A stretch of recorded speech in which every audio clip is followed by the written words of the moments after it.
سورہ فجر۔ سورہ فجر کا تعارف، مقام نزول۔ سورہ فجر مکہ مکرمہ میں نازل ہوئی ہے۔ آیات، کلمات اور حروف کی تعداد: اس سورت میں ایک رکوع، 30 آیتیں، 139 کلمات اور 597 حروف ہیں۔ فجر نام رکھنے کی وجہ: فجر کا معنی ہے صبح، اور اس سورت کی پہلی آیت میں فجر کی قسم ارشاد فرمائی گئی، اس مناسبت سے اسے سورہ فجر کہتے ہیں۔ سورہ فجر کے مضامین: اس سورہ مبارکہ کا مرکزی مضمون یہ ہے کہ اس میں 5 عظمت والی اشیاء کی قسم بیان کر کے کفار کو سمجھایا گیا ہے، اور سمجھانے کے لیے گزشتہ اقوام کا اپنی قوت و طاقت کے باوجود عذاب الہی کا شکار ہونے کو بیان کیا گیا ہے۔ نیز اس صورت میں یہ مضامین بیان ہوئے ہیں: نمبر 1، غافلوں کی غفلت، ان کی فطرت اور کردار کا بیان ہے۔ نمبر 2، برائیوں کی جڑ یعنی مال کی محبت اور اس کے اثرات کا تذکرہ ہے۔ نمبر 3، پھر قیامت کی ہولناکیوں اور عذاب الہی کی شدت کا بیان ہے۔ نمبر 4، آخر میں مخلصین و مومنین کے انعام و اکرام کا ذکر ہے۔ سورہ غاشیہ کے ساتھ مناسبت: سورہ فجر کی اپنے سے ماقبل سورت غاشیہ کے ساتھ مناسبت یہ ہے کہ دونوں صورتوں میں وعدہ اور وعید کا بیان ہے۔ بسم اللہ الرحمن الرحیم۔ ترجمہ: اللہ کے نام سے شروع جو نہایت مہربان رحمت والا ہے۔ والفجر ولیال عشر۔ ترجمہ: صبح کی قسم اور 10 راتوں کی۔ والفجر، صبح کی قسم۔ تفسیر صراط الجنان میں ہے، اس آیت سے مراد یا تو یکم محرم کی صبح ہے جس سے سال شروع ہوتا ہے، یا یکم ذوالحجہ کی جس سے 10 راتیں ملی ہوئی ہیں جن میں بطور خاص حج کے ایام آتے ہیں، یا عید الاضحیٰ کی صبح مراد ہے کہ یہ وہ صبح ہے جس میں حج کے اہم رکن طواف زیارت کا وقت شروع ہوتا ہے۔ اور بعض مفسرین نے فرمایا کہ اس سے مراد ہر دن کی صبح ہے، کیونکہ وہ رات کے گزرنے، روشنی کے ظاہر ہونے اور تمام جانداروں کے رزق کی طلب کے لیے منتشر ہونے کا وقت ہے، اور یہ وقت مردوں کے قبروں سے اٹھنے کے وقت کے ساتھ مشابہت و مناسبت رکھتا ہے۔ ولیال عشر، اور 10 راتوں کی۔ تفسیر صراط الجنان میں ہے، حضرت عبداللہ ابن عباس رضی اللہ تعالی عنہما سے مروی ہے کہ ان سے مراد ذوالحجہ کی پہلی 10 راتیں ہیں، کیونکہ یہ زمانہ حج کے اعمال میں مشغول ہونے کا زمانہ ہے۔ ذوالحجہ کے ابتدائی 10 دنوں کے فضائل: حدیث شریف میں اس عشرے کی بہت فضیلتیں وارد ہوئی ہیں، یہاں ان میں سے 2 فضائل ملاحظہ ہوں۔ چنانچہ نمبر 1، حضرت عبداللہ ابن عباس رضی اللہ تعالی عنہما سے روایت ہے، اور یہ حدیث پاک ترمذی شریف میں ہے، رسول اللہ صلی اللہ تعالی علیہ وآلہ وسلم نے ارشاد فرمایا، اللہ تعالیٰ کے نزدیک ان 10 دنوں کے مقابلے میں کسی دن کا عمل زیادہ محبوب نہیں۔ صحابہ کرام رضی اللہ تعالی عنہم نے عرض کی، یا رسول اللہ صلی اللہ تعالی علیہ وسلم، کیا اللہ تعالیٰ کے راستے میں جہاد بھی نہیں؟ ارشاد فرمایا، ہاں، جہاد بھی نہیں، البتہ وہ شخص جو اپنی جان اور مال کے ساتھ اللہ تعالیٰ کی راہ میں نکلا، پھر ان میں سے کسی چیز کے ساتھ واپس نہ ہوا، یعنی شہید ہو گیا، تو اس کا یہ عمل افضل ہے۔ نمبر 2، حضرت ابو ہریرہ رضی اللہ تعالی عنہ سے روایت ہے، اور یہ حدیث بھی ترمذی شریف میں ہے، رسول کریم صلی اللہ تعالی علیہ وآلہ وسلم نے ارشاد فرمایا، جن دنوں میں اللہ تعالیٰ کی عبادت کی جاتی ہے ان میں سے کوئی دن ذوالحجہ کے 10 دنوں سے زیادہ پسندیدہ نہیں۔ ان میں سے ممنوع دنوں کے علاوہ ہر دن کا روزہ 1 سال کے روزوں اور ہر رات کا قیام لیلۃ القدر کے قیام کے برابر ہے۔ حضرت عبداللہ ابن عباس رضی اللہ تعالی عنہما سے یہ بھی مروی ہے کہ آیت میں مذکور ان راتوں سے رمضان کے آخری عشرے کی راتیں مراد ہیں، کیونکہ ان میں اعتکاف مسنون ہے اور انہی راتوں میں لیلۃ القدر آتی ہے۔ رمضان کے آخری عشرے کی اہمیت: تاجدار رسالت صلی اللہ تعالی علیہ وآلہ وسلم رمضان کے آخری عشرے میں خاص طور پر اعتکاف فرماتے، اس کی طاق راتوں میں شب قدر تلاش کرنے کی ترغیب دیتے اور اللہ تعالیٰ کی عبادت کرنے میں خوب جد و جہد فرماتے تھے۔ چنانچہ حضرت عائشہ صدیقہ رضی اللہ تعالی عنہا فرماتی ہیں، حضور اقدس صلی اللہ تعالی علیہ وآلہ وسلم رمضان کے آخری عشرے میں اعتکاف فرماتے اور فرمایا کرتے کہ شب قدر کو رمضان کے آخری عشرے میں تلاش کرو۔ نیز حضرت عائشہ صدیقہ رضی اللہ تعالی عنہا فرماتی ہیں، مسلم شریف کی حدیث ہے، حضور پرنور صلی اللہ تعالی علیہ وآلہ وسلم رمضان کے آخری عشرے میں باقی دنوں کی بنسبت عبادت میں زیادہ جد و جہد کرتے تھے۔ بعض مفسرین نے فرمایا کہ آیت میں مذکور ان راتوں سے مراد محرم الحرام کے پہلے عشرے کی 10 راتیں ہیں، کہ ان 10 دنوں میں انبیاء کرام علیہم الصلوۃ والسلام کے بڑے بڑے واقعات رونما ہوئے، اور اس عشرے میں عاشورہ کا دن بھی ہے۔ عاشورہ کے فضائل: یہاں عاشورہ کے 2 فضائل بھی ملاحظہ ہوں۔ بخاری شریف کی حدیث ہے، نمبر 1، حضرت عبداللہ ابن عباس رضی اللہ تعالی عنہما فرماتے ہیں جب رسول کریم صلی اللہ تعالی علیہ وآلہ وسلم مدینہ منورہ تشریف لائے تو یہودیوں کو دیکھا کہ وہ عاشورہ کے دن روزہ رکھے ہوئے ہیں۔ آپ نے ارشاد فرمایا یہ کیا ہے؟ انہوں نے عرض کی یہ ایک عظمت والا دن ہے اور یہ وہ دن ہے جس میں اللہ تعالیٰ نے بنی اسرائیل کو ان کے دشمن سے نجات دی، تو اس دن شکرانے کے طور پر حضرت موسیٰ علیہ السلام نے روزہ رکھا۔ حضور پر نور صلی اللہ تعالی علیہ وآلہ وسلم نے ارشاد فرمایا میں حضرت موسیٰ علیہ السلام کی موافقت کرنے میں تم سے زیادہ حقدار ہوں، چنانچہ آپ نے خود بھی روزہ رکھا اور اس دن روزہ رکھنے کا حکم بھی ارشاد فرمایا۔ نمبر 2، مسلم شریف کی حدیث ہے، حضرت ابو قتادہ رضی اللہ تعالی عنہ سے روایت ہے، رسول اکرم صلی اللہ تعالی علیہ وآلہ وسلم نے ارشاد فرمایا مجھے اللہ تعالیٰ پر گمان ہے کہ عاشورہ کا روزہ 1 سال پہلے کے گناہ مٹا دیتا ہے۔ نوٹ، یاد رہے کہ جو عاشورہ کے دن روزہ رکھنا چاہے تو اسے چاہیے کہ وہ 9 محرم یا 11 محرم کا روزہ بھی رکھے تاکہ یہودیوں کی مخالفت ہو سکے، جیسا کہ حدیث پاک میں ہے۔ حضور پر نور صلی اللہ تعالی علیہ وآلہ وسلم نے ارشاد فرمایا عاشورہ کے دن کا روزہ رکھو اور اس میں یہودیوں کی اس طرح مخالفت کرو کہ اس سے پہلے یا بعد میں بھی 1 دن کا روزہ رکھو۔ والشفع والوتر واللیل اذا یسر۔ ترجمہ، اور جفت اور طاق کی قسم اور رات کی جب چل پڑے۔ والشفع والوتر، اور جفت اور طاق کی قسم۔ تفسیر صراط الجنان میں ہے جفت اور طاق سے کیا مراد ہے؟ اس بارے میں مفسرین کے متعدد اقوال ہیں، ان میں سے 4 اقوال ملاحظہ ہوں۔ نمبر 1، جفت سے مراد ذوالحجہ کی 10 تاریخ جس دن حج کے اہم افعال سر انجام دیے جاتے ہیں، اور طاق سے مراد 9 تاریخ جس دن میدان عرفات میں حج ہوتا ہے۔ اس دن کی فضیلت کے بارے میں حضرت عائشہ صدیقہ رضی اللہ تعالی عنہا سے روایت ہے، مسلم شریف کی حدیث ہے، رسول اللہ صلی اللہ تعالی علیہ وآلہ وسلم نے ارشاد فرمایا اللہ تعالیٰ یوم عرفہ سے زیادہ کسی دن بندوں کو جہنم سے آزاد نہیں کرتا۔ اللہ اپنے بندوں سے قریب ہوتا ہے، پھر فرشتوں کے سامنے اپنے بندوں پر فخر کرتا ہے اور فرماتا ہے یہ بندے کس ارادے سے آئے ہیں۔ نمبر 2، جفت سے مراد مخلوق اور طاق سے مراد اللہ تعالیٰ کی ذات ہے، جیسے حدیث مبارک میں ہے بے شک اللہ تعالیٰ وطر ہے اور وطر کو پسند کرتا ہے۔ نمبر 3، ہر چیز کے جفت اور طاق کی قسم ہے گویا جملہ مخلوقات الہی کی قسم ہے۔ نمبر 4، جفت سے مراد 2 اور 4 رکعت والی نمازیں اور طاق سے مراد 3 رکعت والی نماز یعنی مغرب ہے۔ واللیل اذا یسر، اور رات کی جب چل پڑے۔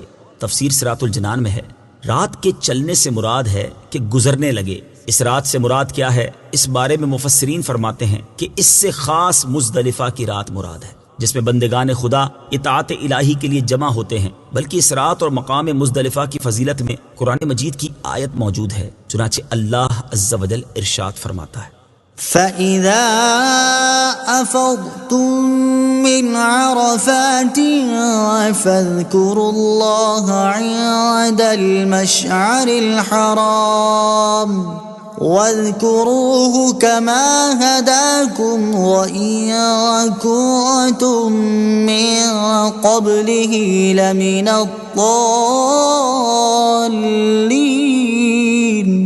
ترجمہ، تو جب تم عرفات سے واپس لوٹو تو مشعر حرام کے پاس اللہ کو یاد کرو اور اس کا ذکر کرو، کیونکہ اس نے تمہیں ہدایت دی ہے اگرچہ اس سے پہلے تم یقیناً بھٹکے ہوئے تھے۔ نیز حدیث مبارک میں حضرت جابر رضی اللہ تعالی عنہ سے مروی ہے نبی اکرم صلی اللہ تعالی علیہ وآلہ وسلم عرفات سے مزدلفہ میں تشریف لائے، یہاں مغرب اور عشاء کی نماز پڑھی، پھر لیٹے یہاں تک کہ فجر طلوع ہوئی۔ جب صبح ہوئی تو اس وقت اذان و اقامت کے ساتھ نماز فجر پڑھی، پھر قصوہ اونٹنی پر سوار ہو کر مشعر حرام میں آئے اور قبلے کی جانب منہ کر کے دعا، تکبیر و تحلیل اور اللہ تعالیٰ کی وحدانیت بیان کرنے میں مشغول رہے اور وقوف کیا یہاں تک کہ خوب اجالا ہو گیا اور طلوع آفتاب سے قبل یہاں سے روانہ ہوئے۔ بعض علماء کے بقول یہ رات حاجیوں کے لیے شب قدر سے بھی افضل ہے۔ آیت میں مذکور رات کے بارے میں ایک قول یہ بھی ہے کہ اس سے شب قدر مراد ہے جس میں رحمت کا نزول ہوتا ہے اور جو ثواب کی کثرت کے لیے مخصوص ہے اور جس کے بارے میں خود قرآن پاک کی پوری سورت موجود ہے۔ نیز ایک قول یہ بھی ہے کہ اس سے عام رات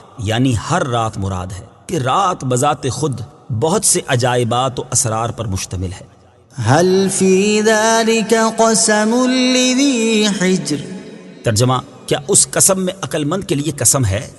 هل في ذلك قسم لذي حجر کیا اس قسم میں عقل مند کے لیے قسم ہے؟ تفسیر صراط الجنان میں ہے، گزشتہ آیات میں 5 قسمیں ارشاد ہوئیں اور ان کے بارے میں فرمایا کہ بے شک یہ مذکورہ بالا چیزیں عقل والوں کے نزدیک ایسی عظمت رکھتی ہیں کہ خبروں کو ان کے ساتھ مؤکد کرنا بہت مناسب ہے۔ ان ساری قسموں کا جواب یہ ہے کہ کافر کو ضرور عذاب دیا جائے گا۔ اس جواب قسم پر اگلی آیتیں دلالت کرتی ہیں۔ أَلَمْ تَرَ كَيْفَ فَعَلَ رَبُّكَ بِعَادٍ إِرَمَ ذَاتِ الْعِمَادِ۔ ترجمہ، کیا تم نے نہ دیکھا کہ تمہارے رب نے عاد کے ساتھ کیسا کیا؟ وہ ارم ستونوں جیسے قد والے۔ أَلَمْ تَرَ، کیا تم نے نہ دیکھا؟ تفسیر صراط الجنان میں ہے، متعدد قسموں کے بعد جواب قسم یہ تھا کہ کافروں کو عذاب دیا جائے گا۔ کافروں کا آخرت کا عذاب تو قطعی ہے، البتہ بارہا دنیا میں انہیں عذاب دیا گیا، چنانچہ اسی کی مثالوں کے طور پر یہاں سے متعدد قوموں کے عذابات کا تذکرہ کیا گیا ہے، جس سے اصل مقصود اہل مکہ اور دیگر کفار کو خوف دلانا ہے۔ چنانچہ فرمایا گیا کہ کیا تم نے قوم عاد کو نہیں دیکھا؟ قوم عاد کی 2 قسمیں ہیں، نمبر 1 عاد اولا، نمبر 2 عاد اخرى۔ یہاں عاد اولا مراد ہے جن کے قد بہت دراز تھے، انہیں عاد ارم بھی کہتے ہیں۔ کفار کو سمجھایا گیا کہ عاد اولا جن کی عمریں بہت زیادہ اور قد بہت طویل تھے اور وہ خود نہایت قوی و توانا تھے، انہیں اللہ تعالیٰ نے ہلاک کر دیا، تو یہ کافر اپنے آپ کو کیا سمجھتے ہیں اور عذاب الہی سے کیوں بے خوف ہیں؟ التي لم يخلق مثلها في البلاد۔ ترجمہ، کہ ان جیسا شہروں میں پیدا نہ ہوا۔ التي لم يخلق مثلها في البلاد، کہ ان جیسا شہروں میں پیدا نہ ہوا۔ تفسیر صراط الجنان میں ہے، قوم عاد کی قوت و طاقت اور قد و قامت کے بارے میں بہت کچھ مروی ہے، جس میں بہت کچھ اسرائیلی روایات میں سے ہے، لیکن یہ بات قطعی ہے جو قرآن میں بیان کی گئی کہ وہ غیر معمولی قوت و طاقت اور قد کاٹ والے تھے۔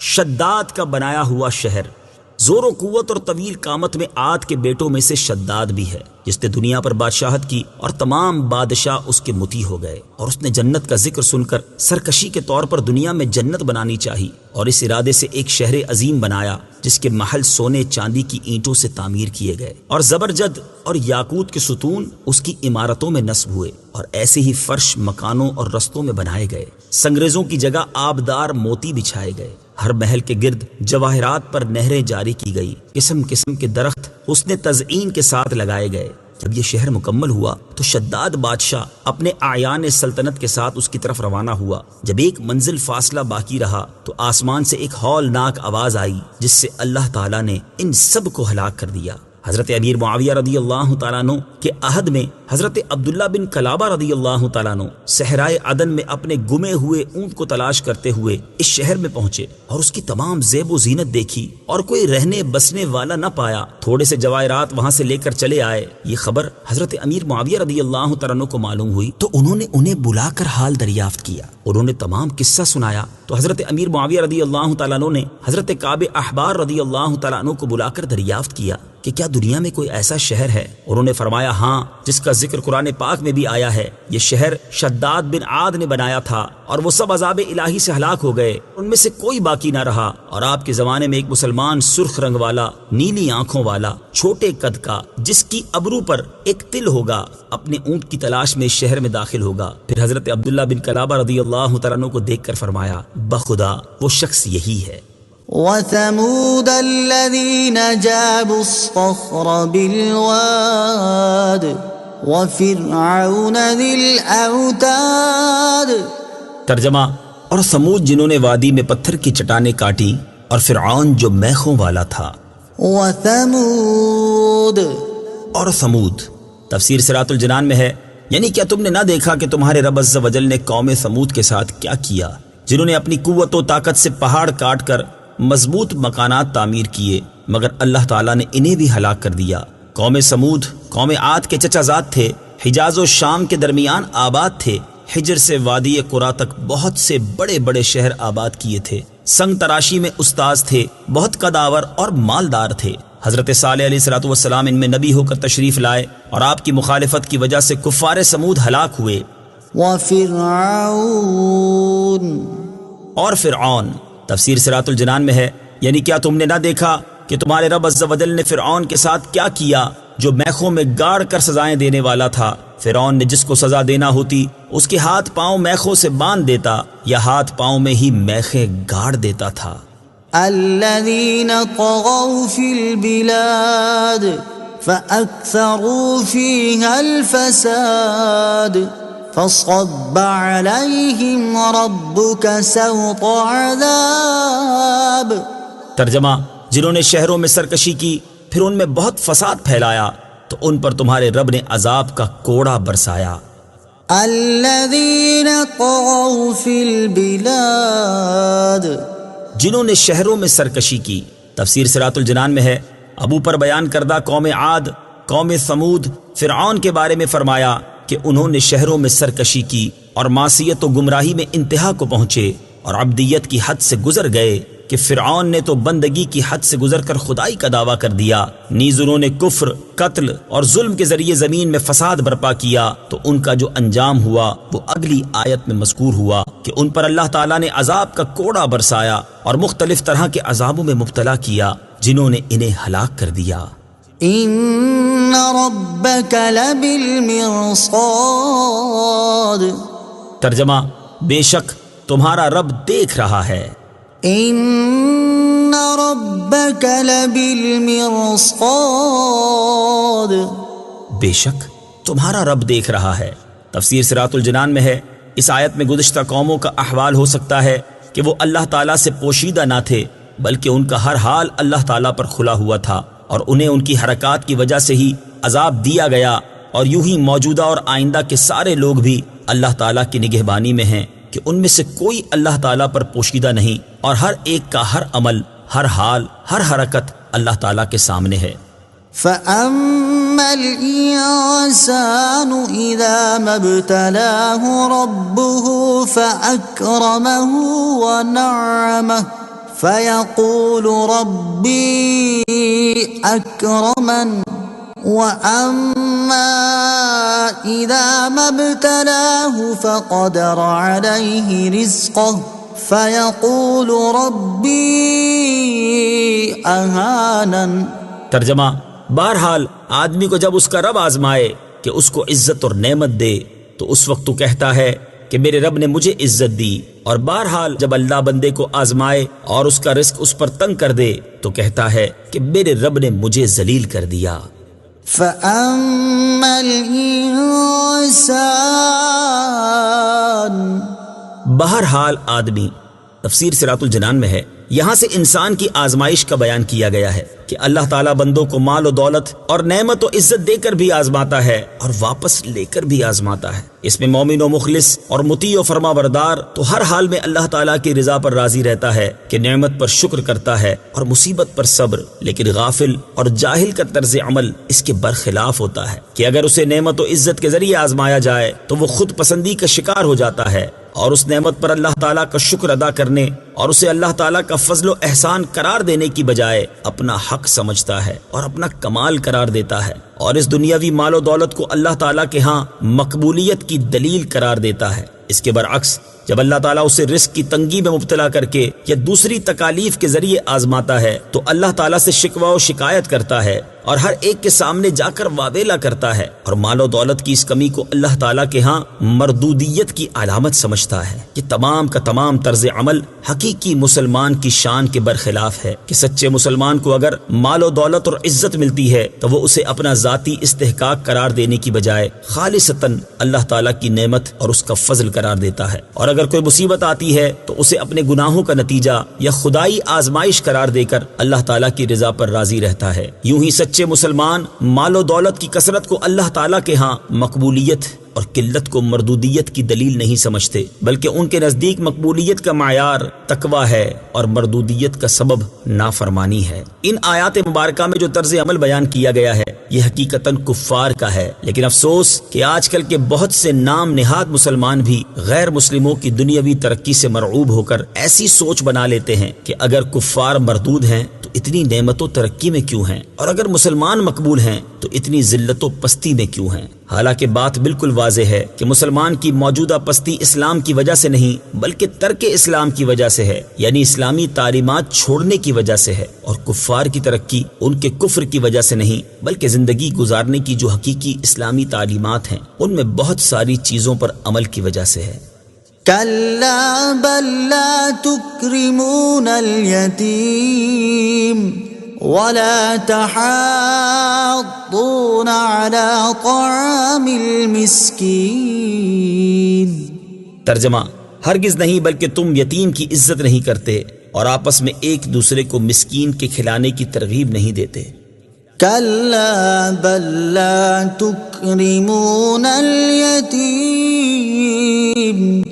ہرگز نہیں، بلکہ تم یتیم کی عزت نہیں کرتے۔ تفسیر صراط الجنان میں ہے، ارشاد فرمایا کہ عزت و ذلت کا معیار وہ ہرگز نہیں جو تم نے سمجھ رکھا ہے کہ عزت دولت کی وجہ سے اور ذلت غربت کی وجہ سے ہوتی ہے۔ مال و دولت کی یہ تقسیم تو اللہ تعالیٰ کی حکمت ہے کہ کبھی کسی حکمت سے دشمن کو دولت دے دیتا ہے اور کبھی مخلص بندے کو فقر و فاقہ میں مبتلا کر دیتا ہے۔ اصل عزت و ذلت کا معیار طاعت و معصیت پر ہے، لیکن کفار اس حقیقت کو نہیں سمجھتے، اور یوں ہی ان کے جاہل مقلد بھی اس حقیقت کو نہیں سمجھتے۔ تم میں سے اللہ تعالیٰ کی بارگاہ میں جو ذلیل ہے وہ نہیں جو مال کی کمی کا شکار ہے، بلکہ اللہ تعالیٰ کے ہاں تمہاری ذلت کا سبب یہ ہے کہ تم یتیم کی عزت نہیں کرتے اور دولت مند ہونے کے باوجود ان کے ساتھ اچھے سلوک نہیں کرتے اور انہیں ان کے حقوق نہیں دیتے جن کے وہ وارث ہیں۔ مقاتل نے کہا کہ امیہ بن خلف کے پاس قدامہ بن مذعون یتیم تھے، وہ انہیں ان کا حق نہیں دیتا تھا۔ اس پر یہ آیت مبارک نازل ہوئی۔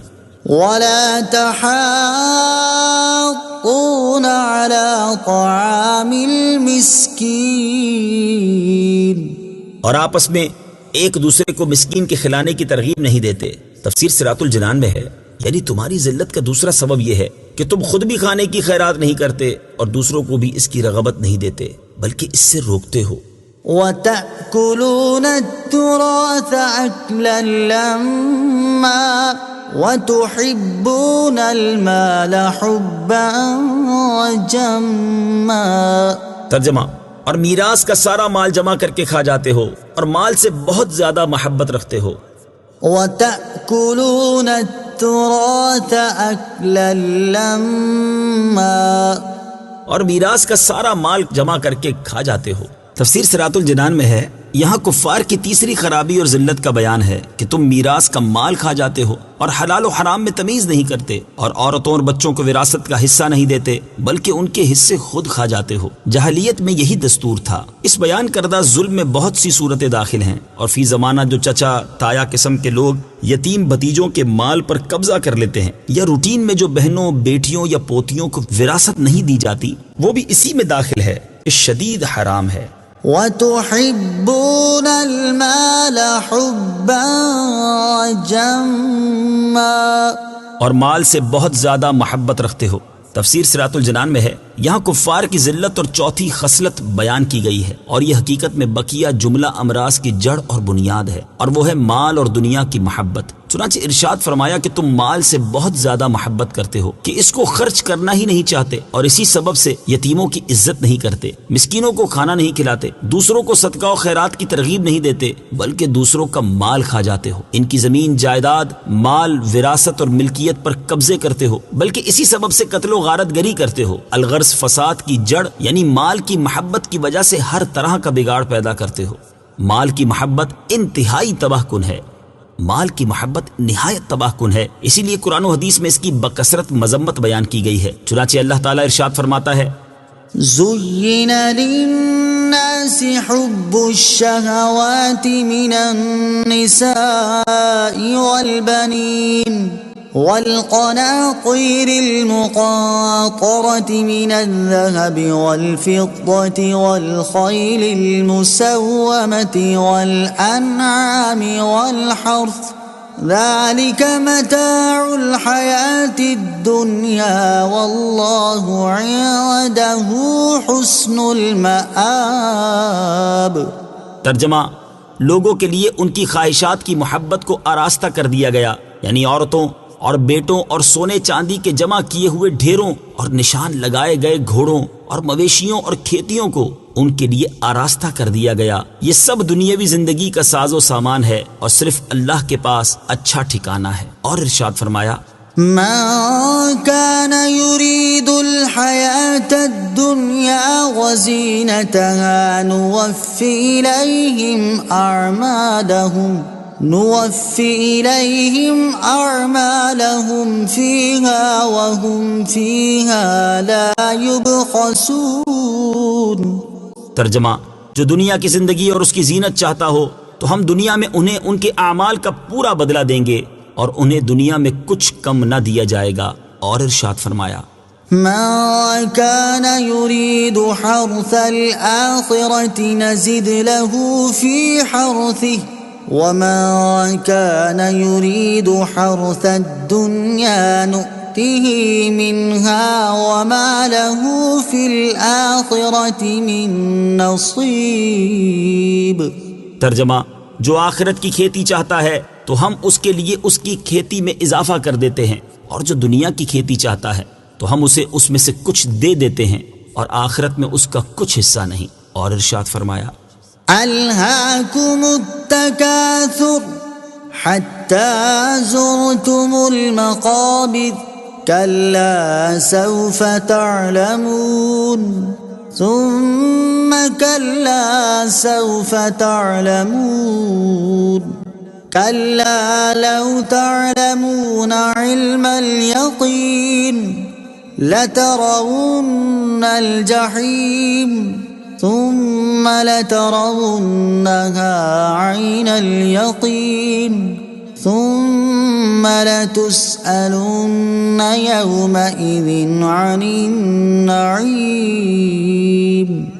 ترجمہ، زیادہ مال جمع کرنے کی طلب نے تمہیں غافل کر دیا یہاں تک کہ تم نے قبروں کا منہ دیکھا۔ ہاں اب جلد جان جاؤ گے، پھر یقیناً تم جلد جان جاؤ گے۔ یقیناً اگر تم یقینی علم کے ساتھ جانتے تو مال سے محبت نہ رکھتے۔ بے شک تم ضرور جہنم کو دیکھو گے، پھر بے شک تم ضرور اسے یقین کی آنکھ سے دیکھو گے، پھر بے شک ضرور اس دن تم سے نعمتوں کے متعلق پوچھا جائے گا۔ اور ام المومنین حضرت عائشہ رضی اللہ تعالی عنہا سے روایت ہے، رسول اللہ صلی اللہ تعالی علیہ وآلہ وسلم نے ارشاد فرمایا، اگر ابن آدم کے پاس سونے کی 2 وادیاں ہوں تو اس کے باوجود وہ یہ پسند کرے گا کہ اس کے پاس تیسری سونے کی وادی بھی ہو۔ ابن آدم کا پیٹ مٹی ہی بھر سکتی ہے، اور جو توبہ کرے اللہ تعالیٰ اس کی توبہ قبول فرماتا ہے۔ حضرت عبداللہ ابن عباس رضی اللہ تعالی عنہما سے روایت ہے، بخاری شریف کی حدیث ہے، حضور اقدس صلی اللہ تعالی علیہ وآلہ وسلم نے ارشاد فرمایا، اگر آدمی کے پاس اتنا مال ہو جس سے میدان بھر جائے تو وہ ضرور چاہے گا کہ اس کے پاس اور مال ہو، اور آدمی کی آنکھ کو مٹی ہی بھر سکتی ہے۔ حضرت ابو ہریرہ رضی اللہ تعالیٰ عنہ سے روایت ہے، بخاری شریف کی حدیث ہے، نبی اکرم صلی اللہ تعالی علیہ وآلہ وسلم نے ارشاد فرمایا، دینار و درہم کے بندے نیز ریشمی چادروں اور اونی کپڑوں کے بندے ہلاک ہوئے، کیونکہ اگر یہ چیزیں انہیں دے دی جائیں تو وہ راضی ہو گئے، اور اگر نہ دی جائیں تو وہ راضی نہیں ہوتے۔ البتہ یہاں یہ یاد رہے کہ آیت میں فرمایا گیا کہ تم مال سے بہت زیادہ محبت کرتے ہو۔ اس سے معلوم ہوا کہ مال کی محبت مطلقاً بری نہیں، بلکہ بہت گہری محبت بری ہے۔ گہری محبت کی کئی صورتیں ہیں، جہاں خرچ کرنا ضروری ہے وہاں بھی خرچ نہ کرے، حلال و حرام میں تمیز باقی نہ رکھے، سوتے جاگتے مال حاصل کرنے کی فکر میں رہے، مال کی طلب میں آخرت سے بے پرواہ اور اللہ اور رسول سے غافل ہو جائے، مال طلبی میں فرائض و واجبات ترک کر دے، وغیرہ۔ كلا إذا دكت الأرض دكا ودكا۔ ترجمہ، ہاں جب زمین ٹکرا کر پاش پاش کر دی جائے گی۔ كلا إذا دكت الأرض دكا ودكا۔ ہاں جب زمین ٹکرا کر پاش پاش کر دی جائے گی۔ تفسیر صراط الجنان میں ہے، یہاں سے قیامت آنے پر جو ہولناک واقعات رونما ہوں گے ان کا بیان کیا گیا ہے۔ چنانچہ وہاں کے تفصیلی واقعات کتب احادیث بلکہ خود قرآن پاک میں موجود ہیں، جیسے سورہ تکویر، سورہ انفطار، سورہ قیامہ، سورہ زلزال وغیرہ میں وہ احوال موجود ہیں۔ یہاں فرمایا گیا کہ زمین ٹکرا کر پاش پاش کر دی جائے گی، اور اس پر پہاڑ اور عمارت کسی چیز کا نام و نشان نہ رہے گا، نہ کوئی پہاڑ، نہ غار، نہ عمارت، نہ پلازے، نہ پل، نہ کچھ، اور یہ سب کچھ پہلے نفخے کے وقت ہوگا، جبکہ دوسرے نفخے پر زمین لوہے کی طرح سخت اور میدے کی روٹی کی طرح چکنی اور صاف ہو جائے گی۔ وجاء ربك والملك صفا صفا۔ ترجمہ، اور تمہارے رب کا حکم آئے گا اور فرشتے قطار در قطار آئیں گے۔ وجاء ربك والملك صفا صفا۔ اور تمہارے رب کا حکم آئے گا اور فرشتے قطار در قطار۔ یہاں قیامت کا دوسرا منظر بیان فرمایا گیا کہ تمہارے رب عز و جل کا حکم آئے گا اور فرشتے قطار در قطار آئیں گے۔ اللہ تعالیٰ کے لیے آنے کا بیان متشابہات میں سے ہے کہ اس کے لغوی معنی معلوم ہیں لیکن حقیقی مراد اللہ تعالیٰ جانتا ہے، اور علماء تعویل کے اعتبار سے رب عز و جل کے آنے سے مراد اس کے احکام کا آنا ہے، کیونکہ یہ قطعی ہے کہ اللہ تعالیٰ آنے جانے اور اس جیسے تمام عوارض سے پاک ہے، وہ مکان سے منزہ ہے، اور حکم الہی آنے سے مراد حساب و کتاب کا حکم اور لوگوں کا فیصلہ ہے، یعنی قیامت کے دن یہ احکام آئیں گے۔ اور جہاں تک فرشتوں کے آنے کا تعلق ہے تو میدان محشر میں ہر آسمان کے فرشتوں کی علیحدہ قطار، یا دوزخ کے ہر طبقے اور جنت کے تمام طبقوں کی علیحدہ قطاریں، یا مقرب فرشتوں یا اور اقسام کے فرشتوں کی علیحدہ علیحدہ قطاریں ہوں گی۔ وجيء يومئذ بجهنم يومئذ يتذكر الإنسان وأنى له الذكرى يقول يا ليتني قدمت لحياتي۔ ترجمہ، اور اس دن جہنم لائی جائے گی، اس دن آدمی سوچے گا اور اب اس کے لیے سوچنے کا وقت کہاں، کہے گا اے کاش کہ میں نے اپنی زندگی میں کوئی نیکی آگے بھیجی ہوتی۔ وجيء يومئذ بجهنم، اور اس دن جہنم لائی جائے گی۔ تفسیر صراط الجنان میں ہے قیامت کے دن جہنم کو لائے جانے کا منظر بڑا ہولناک ہے، چنانچہ مفسرین فرماتے ہیں کہ جہنم کی 70,000 باغیں ہوں گی اور ہر باغ پر 70,000 فرشتے جمع ہو کر اس کو کھینچیں گے، اور وہ جوش و غضب میں ہوگی، یہاں تک کہ فرشتے اس کو عرش کے بائیں جانب لائیں گے۔ اس روز سب نفسی نفسی کہتے ہوں گے سوائے حضور پر نور حبیب خدا سید انبیاء صلی اللہ تعالی علیہ وآلہ وسلم کے، کہ حضور اکرم صلی اللہ تعالی علیہ وآلہ وسلم یا رب امتی امتی فرماتے ہوں گے۔ جہنم حضور اقدس صلی اللہ تعالی علیہ وآلہ وسلم سے عرض کرے گی کہ اے سید عالم صلی اللہ تعالی علیہ وآلہ وسلم، آپ کا میرا کیا واسطہ؟ اللہ تعالیٰ نے آپ کو مجھ پر حرام کر دیا ہے۔ اس دن انسان سوچے گا اور اپنی غلطیوں، لغزشوں، خطاؤں اور گناہوں کو سمجھے گا، لیکن وہ وقت سوچنے کا نہیں ہوگا، اور اس وقت کا سوچنا سمجھنا کچھ بھی فائدہ نہ دے گا، اور اس سوچنے سے صرف حسرت حاصل ہوگی۔ اور اسی وجہ سے قیامت کا ایک نام یوم الحسرہ یعنی حسرت کا دن بھی ہے۔ يقول يا ليتني قدمت لحياتي، کہے گا اے کاش کہ میں نے اپنی زندگی میں کوئی نیکی آگے بھیجی ہوتی۔ تفسیر صراط الجنان میں ہے ارشاد فرمایا کہ قیامت کے دن آدمی کہے گا کہ اے کاش میں نے اپنی زندگی میں کوئی نیکی آگے بھیجی ہوتی۔ یہاں زندگی سے مراد یا دنیاوی زندگی ہے یا اخروی زندگی۔ پہلی صورت میں آیت کا مطلب یہ ہے کہ کاش میں دنیاوی زندگی میں کچھ نیکیاں کما کر آگے بھیج دیتا۔ دوسری صورت میں مطلب یہ ہے کہ کاش میں نے اس دائمی زندگی کے لیے کچھ بھیج دیا ہوتا، ساری عمر فانی زندگی کے لیے کمائی کی اور خدا کو یاد نہ کیا۔ کفار کے لیے یہ پچھتانا بھی عذاب ہوگا۔ دنیا میں نیکوکار مومن کا نادم ہونا درجات کی ترقی کا سبب ہے، اور گناہگار مومن کا پچھتانا توبہ ہے، مگر کافر کا قیامت میں پچھتانا محض عذاب ہے۔ فَيَوْمَئِذٍ لَا يُعَذِّبُ عَذَابَهُ أَحَدٌ وَلَا يُوثِقُ وَثَاقَهُ أَحَدٌ۔ ترجمہ، تو اس دن اللہ کے عذاب کی طرح کوئی عذاب نہیں دے گا اور اس کے باندھنے کی طرح کوئی نہ باندھے گا۔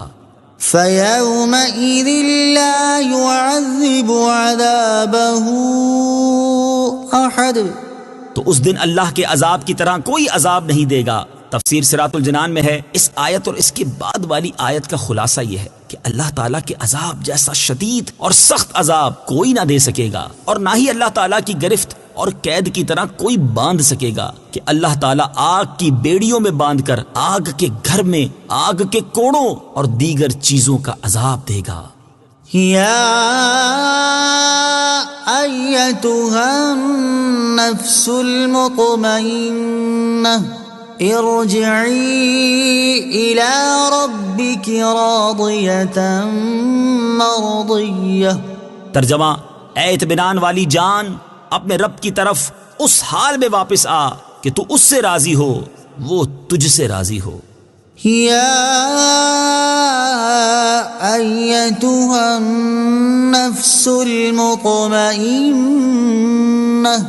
اے اطمینان والی جان، تفسیر صراط الجنان میں ہے کفار کے عذاب اور انجام کو بیان کرنے کے بعد اب ان لوگوں کا تذکرہ کیا جا رہا ہے جن کی زندگی اللہ تعالیٰ پر سچے ایمان اور اطاعت و عبادت میں گزری، یاد الہی جن کے دلوں کا قرار تھا اور ذکر خدا سے جن کے دلوں کو سکون ملتا تھا، جو ایمان اور یقین پر ثابت قدم رہے اور اللہ تعالیٰ کے حکم کے سامنے سر تسلیم و اطاعت خم کرتے رہے۔ ان حضرات سے موت کے وقت کہا جائے گا اے اطمینان والی جان، اور ایک قول کے مطابق یہ کلام آخرت میں ہوگا، ارجعی الی ربک، اپنے رب کی طرف لوٹ آ۔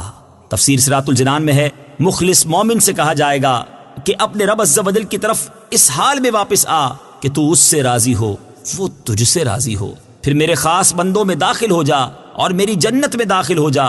رب عز و جل کی طرف لوٹنے سے مراد اس کی رحمت، قرب اور حضوری میں حاضر ہونا ہے۔